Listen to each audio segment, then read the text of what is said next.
Praise the Lord. ప్రభు యేసు నామములో అందరికీ వందనములు. యేసయ్య మాటను ఈ కార్యక్రమాన్ని వీక్షించడానికి ప్రేమతో మిమ్మను ఆహ్వానిస్తున్నాను. ఈ సమయంలో ఈ దినమున అపోస్తుల కార్యముల గ్రంథము 12వ అధ్యాయము 1 నుండి 10 వచనాలు ధ్యానించుకుందాం. దాదాపు అదే కాలమందు రాజైన హేరోదు సంఘపు వారిలో కొందరిని బాధ పెట్టుటకు బలత్కారముగా పట్టుకొని యోహాను సహోదరుడైన యాకోబును ఖడ్గముతో చంపించెను. ఇది యూదులకు ఇష్టమైన కార్యమని తెలుసుకొని పేతురును కూడా పట్టుకొనెను. ఆ దినమందు పులియని రొట్టెల పండుగ దినములు. అతనిని పట్టుకొని చెరసాలలో వేయించి పస్క పండుగైన పిమ్మట ప్రజల యొద్దకు అతనిని తేవాలని ఉద్దేశించి అతనికి కావలిలో ఉంచుటకు 4 చతుష్టాయములు సైనికులకు అతనిని అప్పగించెను. పేతురు చెరసాలలో ఉంచబడెను. సంఘమైతే అతని కొరకు అత్యాసక్తితో దేవునికి ప్రార్థన చేయుచుండెను. హేరోదు అతనిని వెలుపలకి తీసుకొని రావాలని ఉండగా ఆ రాత్రియే పేతురు 2 సంకెళ్లతో బంధింపబడి 2 సైనికుల మధ్య నిద్రించుచుండెను. మరియు కావలివారు తలుపు ఎదుట చెరసాల కాచుకొని ఉండిరి. ఇదిగో ప్రభుదూత అతని దగ్గర నిలిచెను. అతడుండిన గదిలో వెలుగు ప్రకాశించెను. దూత పేతురు ప్రక్కనే తట్టి త్వరగా లెమ్మని చెప్పి అతని లేపగా సంకెళ్ళు అతని చేతిలో నుండి ఊడిపడెను. అప్పుడు దూత అతనితో, నీవు నడుము కట్టుకొని చెప్పులు తొడుగుకొనుమనెను. అతడు అలాగూ చేసిన తర్వాత దూత, నీ వస్త్రము పైన వేసుకొని నా వెంబడి రమ్మని అతనితో చెప్పెను. అతడు వెలుపలికి వచ్చి దూత వెంబడి వెళ్ళి దూత వలన జరిగినది నిజముగా జరిగినని గ్రహింపక తనకు దర్శనము కలిగినని తలంచెను.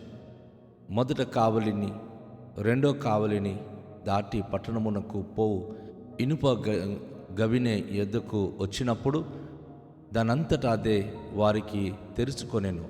వారు బయలుదేరి ఒక వీధి దాటిన వెంటనే దూత అతనిని విడిచిపోయెను. ప్రభునందు ప్రియమైన వాళ్ళారా, క్రొత్త నిబంధన చరిత్రలో ఒక అద్భుతమైనటువంటి అనుభూతి ఈ అధ్యాయములో మనము గమనిస్తూ ఉన్నాం. హేరోదు ప్రభువైన యేసుక్రీస్తును ఏమీ చేయలేకపోయాడు. అయితే యేసు ప్రభు గురించి విపరీతంగా బోధించి ఆయన రాజుల రాజుగాను ప్రభువుల ప్రభుగాను సృష్టికి ఆది సంబుద్ధుడుగాను బోధించేటటువంటి అపోస్తులను బాధించడానికి ఈయన ప్రారంభించాడు. హేరోదు రాజు అనేక మంది ప్రభువును అంగీకరించిన వారికి సంఘములో ఉన్నటువంటి అనేక మందిని బాధ పెడుతూ బలాత్కారంగా పట్టుకొని వారిని శిక్షించేవాడై ఉన్నాడు. ఆ సమయంలో యాకోబును ఆయన దారుణంగా మరి ఖడ్గముతో నడి రోడ్డు మీద ఆయనకి చంపించాడు. గమనించండి, అపోస్తులలో యాకోబు యోహాను ఈ 2 అన్నదమ్ములు. ఆ తల్లి మరి ప్రభువైన యేసుక్రీస్తు దగ్గరికి వెళ్ళి, అయ్యా వరమి అయ్యా, నా 2 కుమారులు నువ్వు రాజ్యస్థాపన చేస్తే వారు నీరు ప్రక్కన కూర్చోబెట్టే ఆ వరమి అయ్యా అంటే వారు నాతో పాటు సిలువ ఆ పాత్రను త్రాగగలరమ్మా అంటే మేము త్రాగుతామయ్యా అని వారు తమ సమ్మతి తెలియజేశారు. అయితే దానికి ప్రతిఫలముగా ఈరోజు మనం చూస్తున్నాం, ప్రభువును తమ్ము అంత మనస్ఫూర్తిగా ప్రేమించి ఆయనను వెంబడించిన యాకోబు యోహాను అన్నదమ్ములలో ఈ యొక్క యాకోబు అనే సహోదరుడు 12 మంది అపోస్తులలో ఒక అపోస్తులుడు. ఈయన అనుకోకుండా హేరోదు సైనికుల చేతిలో చిక్కిపోవడం, పేతురు కూడా చిక్కిపోయాడు. కానీ పేతురు వేరే చోట ఆయనకి బంధించారు. యాకోబును ఖడ్గముతో ఆయనకి చంపేసి నడి రోడ్డు మీద ఆయనను హతమార్చారు. చాలా దారుణమైనటువంటి హింస అక్కడ చోటు చేసుకుంది. ప్రభు కొరకు హింసించబడి చంపబడిన యాకోబు ఒక విధంగా హతసాక్షులలో మొట్టమొదటి హతసాక్షిగా చరిత్రకెక్కాడు.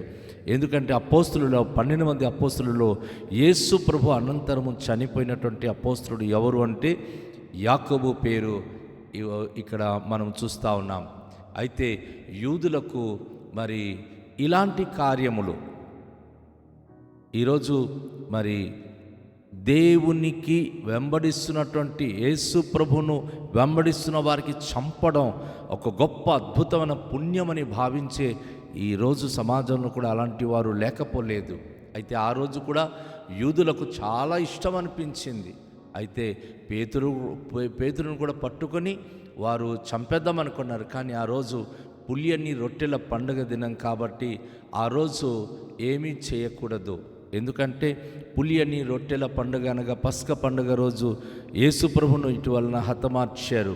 ఇప్పుడు పేతురును కూడా అదే దినాన హతమార్చాలనుకున్నారు. కానీ ఆ రోజు పులియని రొట్టెల పండుగ కాబట్టి ఆ దినాన ఆయన చేయకూడదు అని ఆయనను చెరసాలలో బంధించి ఉంచడానికి చెరసాలలో తీసుకుని వెళ్ళి వేసేశారు.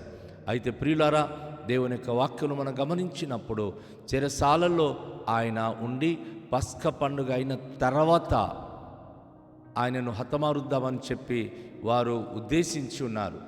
అతనికి దాదాపుగా అనేక మంది మరి సైనికుల యొక్క మరి సంరక్షణలో ఆ చెరసాలలో ఆయనకి ఉంచబెట్టారు.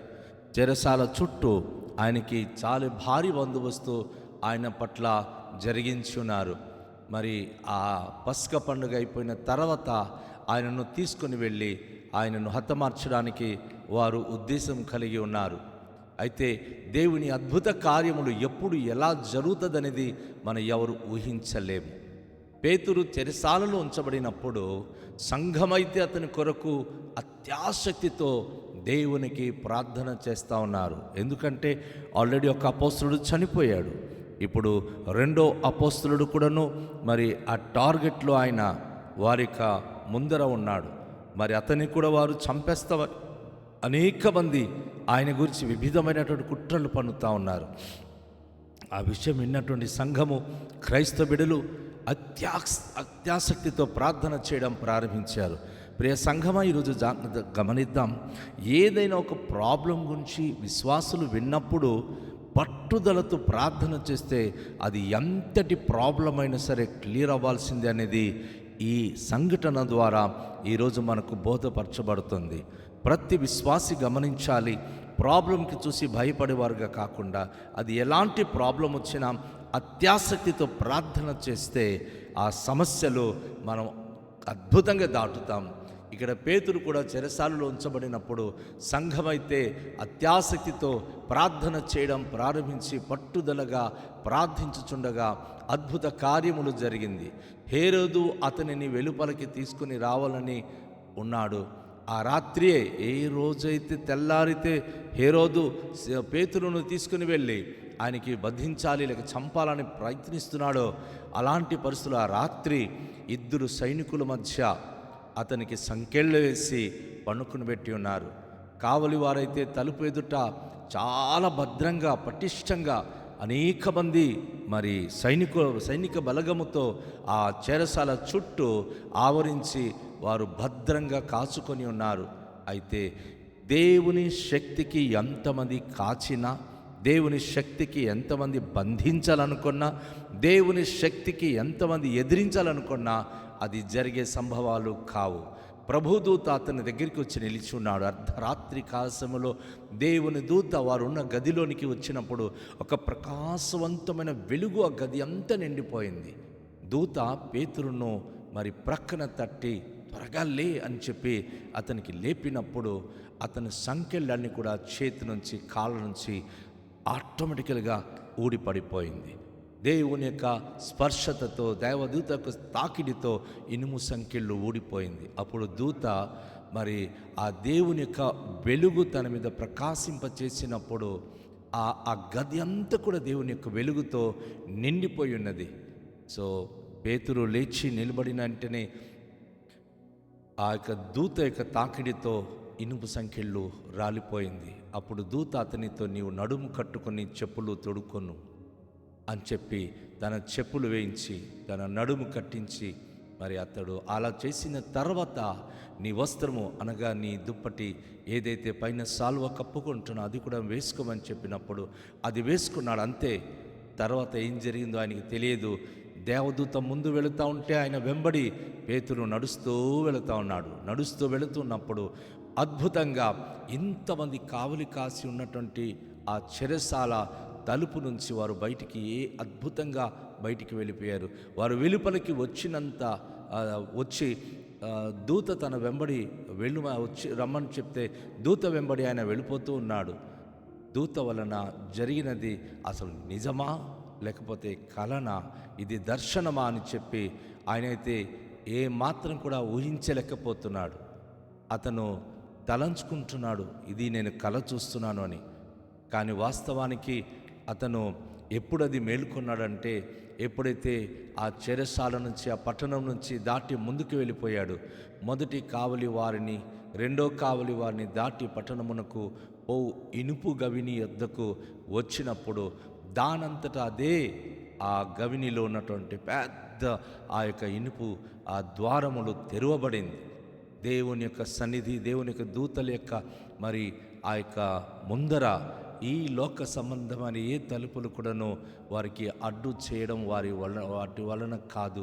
కనుక వారు బయటికి వెళ్ళిపోయిన తర్వాత వారిద్దరు కూడాను బయటికి వెళ్ళినప్పుడు ఒక వీధి లోపలికి వెళ్ళి ఆయన అక్కడ దేవదూత అతన్ని ఆ వీధిలో ఎక్కడైతే దేవుని ప్రజలు ప్రార్థన చేస్తున్నారు, ఏ ఇంటైతే అనేక మంది ప్రభును ఆరాధించి ఆయన కొరకు ప్రార్థిస్తున్న రాత్రి ప్రార్థన చేస్తున్న ప్రార్థన గుంపు ఉన్న ఇంటి దగ్గరికి, ఆ వీధి దగ్గరికి తీసుకొని వెళ్ళి దేవదూత పేతురును విడిచిపెట్టాడు.